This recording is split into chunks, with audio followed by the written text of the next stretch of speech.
उम्मीद है खैरियत से होंगे। इससे पहले हमने जो टॉपिक पढ़ा था वो लिटरेचर रिव्यू के हवाले से पढ़ा था। आज का जो हमारा टॉपिक है ये रिसर्च ऑब्जेक्टिव के रिलेटेड है। मतलब ये कि देखिए, रिसर्च के अंदर ना सबसे मुश्किल चीज जो होती है ना एक स्टूडेंट के लिए, वो टॉपिक की सिलेक्शन होती है। वो अपना उसका प्रॉब्लम ऑफ रिसर्च क्या है, यानी किस उन्वान के ऊपर, किस मसले के ऊपर वो रिसर्च करना चाहता है, उसकी रिसर्च का मकसद क्या है। सबसे इंपॉर्टेंट और सबसे मुश्किल चीज यही होती है। यानी अगर मुझे पता चल जाए कि मेरा फलान टॉपिक है, फिर तो सीधी सीधी चीजें होंगी कि इतने चैप्टर हैं, मैं पहले इसका ये इंट्रोडक्शन करूंगा, फिर उसके अंदर ये हेडिंग होगी, फिर लिटरेचर रिव्यू होगा। सारी चीजें मैं करता जाऊंगा, आसानी से होती जाएंगे। लेकिन जो जब मेरे पास प्रॉब्लम ही नहीं है, मुझे पता नहीं चल रहा, स्टूडेंट पूछते हैं सर हम प्रॉब्लम कहाँ से लें, सर प्रॉब्लम कैसा होना चाहिए, सर टॉपिक कैसा हो, सर टॉपिक की समझ नहीं आ रही। तो वो वाली बातें आज हम डिस्कस करेंगे, ठीक है। पहली बात जो है वो देखें, research is a systematic and organised in. से पहले हमने बात की थी ना कि रिसर्च एक फॉर्मल प्रोसेस है, एक सिस्टमैटिक है, एक ऑर्गेनाइज्ड वर्क है। ये एम मतलब कि किसी एरा गैरा कोई काम नहीं है, कोई ऐसे कोई भी उठ के मुंह उठा के नहीं कर सकता। प्रॉपर ट्रेन प्रोफेशनल एक्सपर्ट लोग इसके लिए दरकार होते हैं। तो बेसिकली करना क्या होता है, किसी मसले का हल निकालना होता है। To reach the solution the problem clearly, अगर हमें के मसले के हल तक पहुंचना है, यानी रिसर्च के अंदर थीसिस या कोई भी, हम किसी मसले को हल करने, किसी मसले को लेके करते हैं, अगर वो मसला क्लियरली डिफाइंड ही नहीं है, अगर वो वाजे ही नहीं है, तो फिर सोल्यूशन कैसे फाइंड कर सकेंगे। यानी हमें हमें रिसर्च के ऊपर रिसर्च करने के लिए अव्वलीन चीज जो हमारे पास है वो ये है कि हमारे पास एक जबरदस्त किस्म का, एक वाजे किस्म का, एक एक्सप्लिसिट किस्म का हमारे पास एक टॉपिक होना जरूरी है। रिसर्च प्रॉब्लम होना जरूरी है। यानी उस रिसर्च टॉपिक का ऑब्जेक्टिव क्लियर होना चाहिए। डिक्लेरेटिव स्टेटमेंट हो। अब डिक्लेरेटिव क्या कहते हैं, डिक्लेरेटिव कहते हैं जिसके अंदर मैं ऐसे कोई इम्बिग्यूटी नहीं होती, कोई ये नहीं तो जैसे कि 2 जमा 2 5, या 2 जमा 2 3 नहीं होता, 2 जमा 2 4 ही होता है। ठीक है, जिधर से मर्जी आए, पहले वाला 2 आगे रखें या पिछ आगे वाला पहले रखें, 2 जमा 2 4 ही होना है। तो अब ये वाली चीज जो रिसर्च के अंदर है, वो वहां पे भी यही चीज होती है कि हमारा वो स्टेटमेंट डिक्लेरेटिव होनी चाहिए, वाज़ेह होनी चाहिए। मैं कहता हूँ discussion method is good for student performance. अब ये क्लियर वाज़ेह बात है, ठीक है। तो मतलब एक बिल्कुल मैं कहता हूँ कि ozone layer is is a cause of cancer now days. अब एक बात जो मैं वाज़ेह तौर पे कर रहा हूँ, एक तहरी एक स्टेटमेंट जो वाज़ेह तौर पे अपने अंदर एक मीनिंग रखती है, एक प्रॉब्लम के साथ प्रॉब्लम बता रही होती है, साथ सॉल्यूशन भी दे रही होती है, ऐसी स्टेटमेंट हमारे पास होनी चाहिए। Its focus should be major variable. इसका फोकस मेजर वेरिएबल कौन सी है। मतलब जब जैसे मैंने अभी कहा कैंसर और जो है वो ओजोन लेयर। अब ओजोन लेयर असर कर रही है कैंसर के ऊपर। ओजोन लेयर क्या हो जाएगी, इंडिपेंडेंट वेरिएबल, और कैंसर क्या हो जाएगा, डिपेंडेंट वेरिएबल। डिस्कशन मेथड से बच्चे की परफॉर्मेंस बेहतर हो रही है। डिस्कशन मेथड एक इंडिपेंडेंट वेरिएबल है जो कि काज कर रहा है, जो कि वजह बन रहा है, जो कि परफॉर्मेंस को बेहतर करने की वजह बन रहा है। और जबकि जो चीज बेहतर हो रही है वो क्या है, परफॉर्मेंस है, तो परफॉर्मेंस या स्टूडेंट के अचीवमेंट जो है वो क्या होगा, इंडिपेंडेंट डिपेंडेंट वेरिएबल होगा। तो यानी रिसर्च का अंदर जो है वो हम वेरिएबल वाजे होते हैं और वेरिएबल को हम मेजर कर रहे होते हैं। Sometime we to see the relationship between variable at different. Sometime ये देख रहे होते हैं कि इन वेरिएबल्स के आपस के अंदर क्या रिलेशन है। Results depend upon the research objective. जो रिजल्ट्स हैं उसी से हमें पता चलता है कि वो रिसर्च का ऑब्जेक्टिव क्या है। नहीं मतलब कि जो हमारे ऑब्जेक्टिव हैं उसी पे सारी रिसर्च बेस कर रही है। अगर हमारे ऑब्जेक्टिव बुरे हैं, अगर हमारे ऑब्जेक्टिव अनक्लियर डाउटेड हैं, तो हमारे रिजल्ट्स भी अनक्लियर एंड डाउटेड होंगे। तो हमें रिसर्च शुरू करने से पहले अपने टॉपिक, स्ट्रॉन्ग टॉपिक हो, उसके ऊपर हमारी ग्रिप हो, हमारी अंडरस्टैंडिंग हो, हमारे लिए वाज़ेह होना चाहिए। सर माइक बंद कर लें, कोई सवाल है तो उसीलिए ओपन करें या मैसेज कर दें रिटर्न में। Objective should be closely related to the topic. हमारा जो ऑब्जेक्टिव है वो टॉपिक के रिलेट करता। अच्छा, अब यहाँ पे आप पूछेंगे सर ये ऑब्जेक्टिव और टॉपिक के अंदर क्या फर्क है। आपको मैंने थीसिस सेंड किया था अपना पिछली क्लास में। आपने उसमें देखा कि पहले चैप्टर के अंदर जो अब हम कर रहे हैं उसके अंदर हमने शुरू तो इंट्रोडक्शन बता दिया। इंट्रोडक्शन के अंदर ही हम वेरिएबल्स की तारीफें कर दी, वो पूरे टॉपिक के बारे में बता दिया लिटरेचर रिव्यू करके। उसके बाद हम कहते हैं ऑब्जेक्टिव, इस स्टडी का मकसद क्या है। ऑब्जेक्टिव 3 5 7 जो है वो हो सकते हैं। तो वो ऑब्जेक्टिव उस टॉपिक को तोड़ रहे होते हैं। उस टॉपिक में से निकलने वाली बातें जिनके ऊपर मैं काम करूंगा वो उनकी बातें करते हैं। मेरा टॉपिक था pedagogical disposition of the disposition of pedagogical knowledge and skills at college level. अब इसके अंदर जो है मैं पेडागोजिकल नॉलेज और स्किल से मैंने 3 अपने ऑब्जेक्टिव बना लिए। अगर अब इससे मैं ज्यादा भी बना सकता था, मतलब मैं उसे जनरली और बहुत सी चीजें उसके अंदर शामिल कर सकता था। तो वो ऑब्जेक्टिव जो मेरे टॉपिक के रिलेट करते होने चाहिए वो भी बड़े क्लियर और वाज़ेह होने चाहिए। ऑब्जेक्टिव हमेशा स्मार्ट होने चाहिए। आपको भी स्मार्ट होना चाहिए, जिंदगी जीनी है आज के दौर में तो स्मार्ट बन जाए। वो रास्ते जिनको इन्वेंट कर लिया गया हुआ है, वो रास्ते जो एक्सप्लोर किए जा चुके हैं, उनके ऊपर अपनी एनर्जी जाया ना करें। वो बातें, बात पता की कर रहा हूँ अगर समझ आ जाए तो।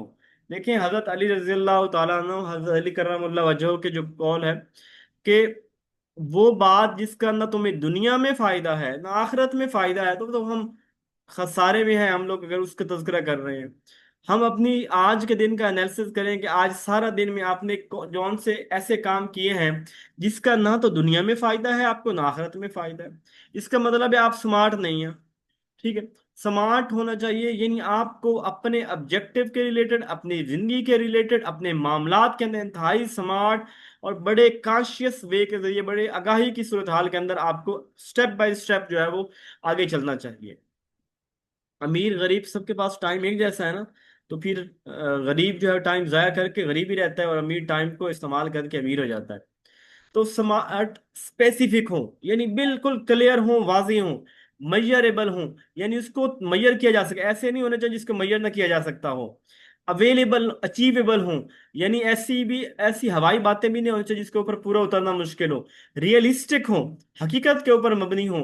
ठीक है। टाइम बाउंड हो, प्रॉपर एक टाइम। ये नहीं है कि मैं अच्छा इंसान बनूंगा सारी जिंदगी अच्छे इंसान बनने पे लगा दें, ये स्मार्ट ऑब्जेक्टिव नहीं होगा। आप लिखें कि मैंने सिगरेट छोड़नी है, मैंने नमाज पढ़नी शुरू करनी है, मैंने गीबत से बचना है, तो मैंने 1 महीने के अंदर अंदर अपना ये काम, मैंने 1 महीने के अंदर अपने से ये बुराई आहिस्ता आहिस्ता यूं खत्म करनी है, मैंने अपना वेट कम करना है। अब यानी वो चीज स्मार्ट वो होगा जो टाइम बाउंड होगा, जो रियलिस्टिक होगा, जो हकीकत के ऊपर मबनी होगा। अब मैं कहूँ मेरा वजन जो है ना 110 किलो है, तो मैं कहूँ जी मुझे 1 महीने के अंदर 70 किलोग्राम वजन करना है, तो ये रियलिस्टिक अप्रोच नहीं है। मैं तो 4 से 5 किलो बड़ी मुश्किल से कर पाऊंगा। अचीव है, उस हासिल किया जा सकता हो, इससे मैयर किया जा सकता हो, स्पेसिफिक हो। अच्छा, उसके अलावा अच्छा अच्छा ऑब्जेक्टिव वो है जो रेलेवेंट हो, जो रेलेवेंट हो, उस टॉपिक टाइटल के रिलेट करता हो, फिजिबल हो, जिसको करना मुमकिन हो, लॉजिकल हो, जिसके अंदर दिमाग की रैशनल अप्रोच इस्तेमाल होती हो, ऑब्जर्व, जिसको ऑब्जर्व किया जा सके। अनइक्विवोकल, अनइक्विवोकल जो है वो एक एडजेक्टिव है use to describe something clear, define and leave in no room for, यानी एक ऐसी चीज जिसका ऐसा टॉपिक होना चाहिए कि जिसके अंदर कोई डाउट, कोई शक शुबे की गुंजाइश नहीं होनी चाहिए, मेजरेबल हो। हमारे रिसर्च ऑब्जेक्टिव की जरूरत क्यों है, बेसिकली ये जब ऑब्जेक्टिव होगा हम अपनी स्टडी के गिर्द ही घूमेगा, दुनिया जहान की फजूल बातें नहीं करेंगे। हम वो डाटा जो हमारे लिए जरूरी होगा हम वही इकट्ठा करेंगे, इर्द गिर्द की चीजें इकट्ठी नहीं करने लग जाएंगे हमारा, जब हमारा रिसर्च ऑब्जेक्टिव क्लियर होगा। Facilitate and development of method, हमें इससे पता चलता है कि एक रिसर्च के ऑब्जेक्टिव से कि इसके ऊपर कौन सी मेथडोलॉजी लगेगी। आया कि डिस्क्रिप्टिव लगेगी, सर्वे वाली, या एक्सपेरिमेंटल लगेगी।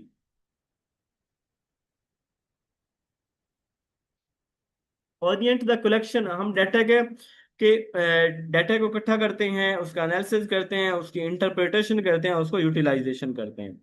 हमारे पास रिसर्च के 2 तरह के ऑब्जेक्ट होते हैं, general and specific. General object होते हैं जो बड़ी बड़ी बात होती है, मतलब कि हम जो है ना, हम अपने कॉलेज के अंदर आईटी प्रोफेशनल बनाने जा रहे हैं, और मतलब इस तरह की बात, जनरल बात कर लेना, ओवरऑल बात कर लेना, सबको साथ लेके बात कर लेना, ये जनरल ऑब्जेक्टिव होते हैं। स्पेसिफिक ऑब्जेक्टिव वो होते हैं जिसको खास टारगेट होते हैं। वो पॉपुलेशन टारगेट होगी, टाइम टारगेट होगा, प्रॉपर आगे काम टारगेट होगा, यानी मैं एक बड़ी बड़ी बात नहीं होगी, बल्कि छोटे छोटे हिस्से हिस्से उसके हम होंगे। अब जनरल ऑब्जेक्टिव होते हैं ये बड़े होते हैं, बहुत बड़े होते हैं, ब्रॉड। मैं कहता हूँ need of teacher training at college level. अभी टीचर ट्रेनिंग बहुत ब्रॉडर एस्पेक्ट है, बहुत सी चीजें इसके अंदर आती हैं। तो ये जनरल ऑब्जेक्टिव, ये जनरल ऑब्जेक्टिव होगा, ब्रॉड होगा, ये स्पेसिफिक नहीं होगा। इसके अंदर हम ओवरऑल कहते हैं कि रिसर्च चाहती, ये हमारे थीसिस चाहता क्या है। और ये वाले इसके ऑब्जेक्टिव भी कम नंबर के अंदर हो, क्योंकि ओवरऑल बात कर रहे होते हैं ना। अब स्पेसिफिक के अंदर हम चीज़ों को बड़ा नैरो और शॉर्ट कर देते हैं। और इसके अंदर ना, यानी कि हम छोटी छोटी बातों का जवाब दे रहे होते हैं। जैसे आप देखिए कोई सवाल, आप, हाँ जी फलाने क्या काम किया था, फलाने क्या काम, अभी छोटे छोटे सवाल करके हम जो, इट मीन स्पेसिफिक ऑब्जेक्टिव की तरफ आ रहे हैं। ठीक है, जब ओवरऑल एक बड़ा हो तो फिर वो जनरल ऑब्जेक्टिव होते हैं। अभी एक देखिए, हमारे पास एक प्रॉब्लम है, effectiveness of plan teaching on the professional knowledge teacher working at secondary level. Professional यानी इफेक्टिव प्लान टीचिंग, जो प्लान टीचिंग है इसकी इफेक्टिवनेस कैसे है, वो नॉलेज जो टीचर प्रोफेशनल नॉलेज रखता है। इसका आप जनरल देखेंगे तो जनरल में देखिए कि professional knowledge of teacher, teacher की प्रोफेशनल नॉलेज की बात हो रही है एट जिस भी लेवल को। आज स्पेसिफिक बात करें तो अब यहाँ पे पेडागोजिकल नॉलेज या उसका जो प्रोफेशनल नॉलेज, उसमें तो बहुत सी चीजें आती हैं। लेकिन यहाँ पे वो सिर्फ स्पेसिफिक लेसन प्लानिंग के मतलब बात कर रहा है, टाइम मैनेजमेंट की बात कर रहा है, यानी स्पेसिफाई करता है कि ओवरऑल जो है वो बात नहीं करता। आपके जो रिसर्च टॉपिक है वो यहाँ से शुरू होने चाहिए, to identify, to assess, to find out, to determine, to compare, to verify, to calculate, to describe, to analyse the impact, इस तरह के आते हैं। अच्छा, ऑब्जेक्टिव में कोई है डाउट किसी को? ऑब्जेक्टिव ऑफ द रिसर्च के अंदर किसी को डाउट है तो प्लीज मैसेज कर दें।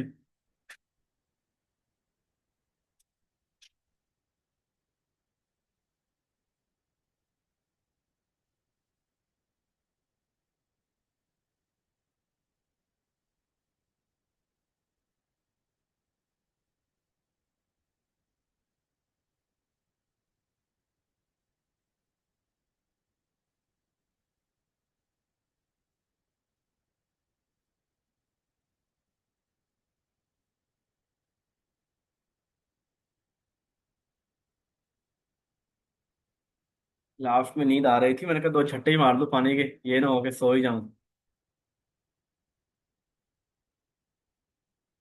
अच्छा जी, अब आते हैं इसके बाद मेजरमेंट स्केल की तरफ। मेजरमेंट स्केल क्या है? हमारे रिसर्च के अंदर जो है, जब हम स्टेट के पढ़ रहे होते हैं, तो हमारे पास एक खास चीज, जो एक बड़ी इंपॉर्टेंट चीज है, वो है मेजरमेंट स्केल्स है, जिससे हम चीजों को मेजर करने के लिए एक पैमाना मुकर्रर कर रहे होते हैं। इसके हमारे चार हैं, नॉमिनल, आर्डिनल, इंटरवल और रेशो। एक वन बाय वन हम इनको जो है वो डिस्कस करते हैं।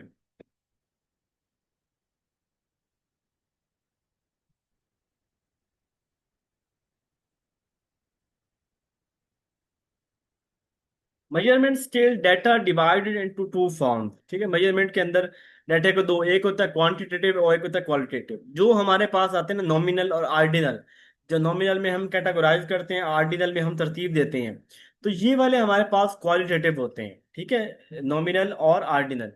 फिर जो हमारे पास इंटरवल और रेशियो है, true zero, non true zero, ये वाले हमारे पास क्वांटिटेटिव के अंदर आते हैं। ठीक है,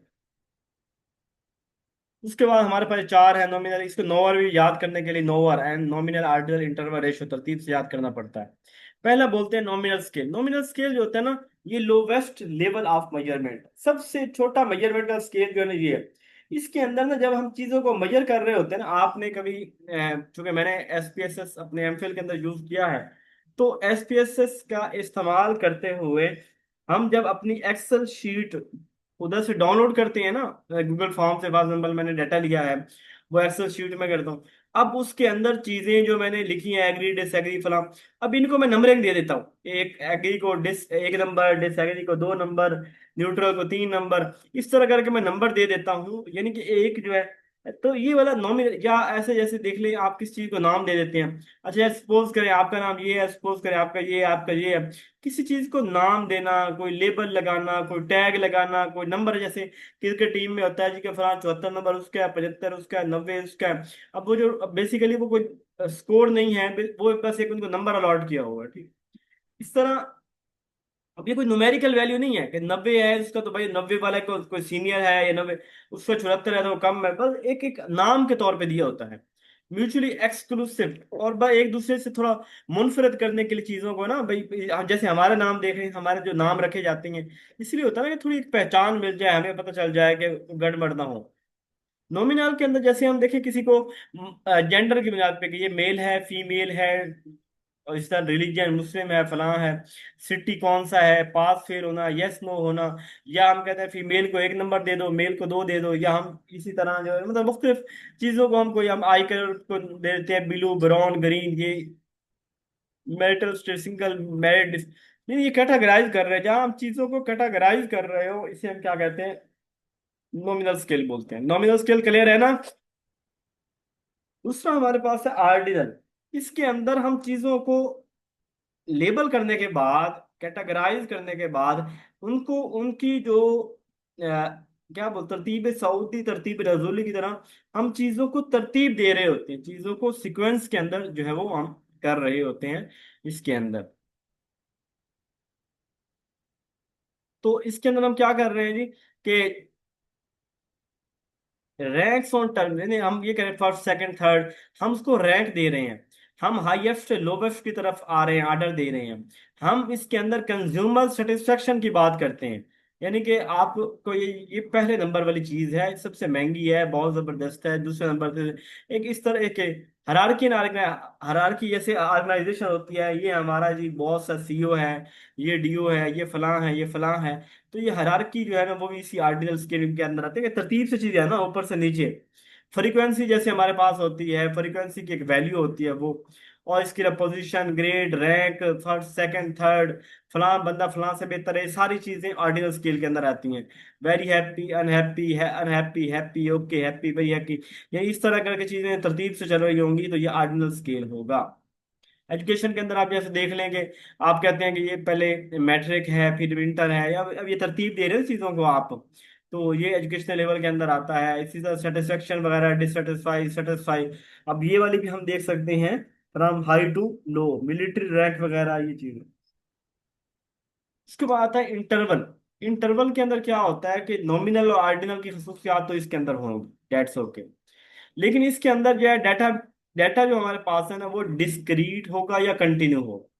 डिस्क्रीट से मुराद क्या होता था, ऐसे डाटा यानी जिसके अंदर ना हम स्लैब ही बना लेते हैं, और फिर कुछ स्पेस छोड़ के फिर स्लैब, फिर इस तरह करके, फिर इस तरह, ये होते हैं हमारे पास डिस्क्रीट। और जब हमारे पास एक ही रो आ रही हो इस तरह करके, तो ये वाली हमारे पास होती है कंटिन्यूअस होता है। तो इसके अंदर हमारे पास कंटिन्यूअस भी हो सकता है और डिस्क्रीट भी हो सकता है। नो ट्रू जीरो, तो नो ट्रू जीरो से मुराद ये है कि यहाँ पे हमारे पास जो जीरो होता है ना वो एग्जिस्ट नहीं करता, यानी जीरो के ऊपर कोई ना कोई चीज की वैल्यू होती है, ठीक है।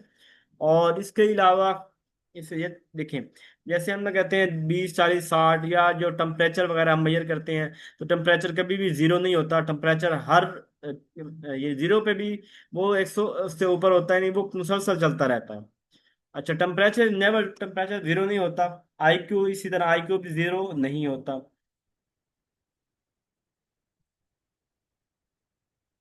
तो इसके अंदर पिछले सारे होते हैं ट्रू, जीरो की बात कर दी, जीरो स्टार्टिंग पॉइंट होता है, मीन, मोड, मीडियन का स्केयर, ये सारे इसी से, वेट, हाइट, एज वगैरह।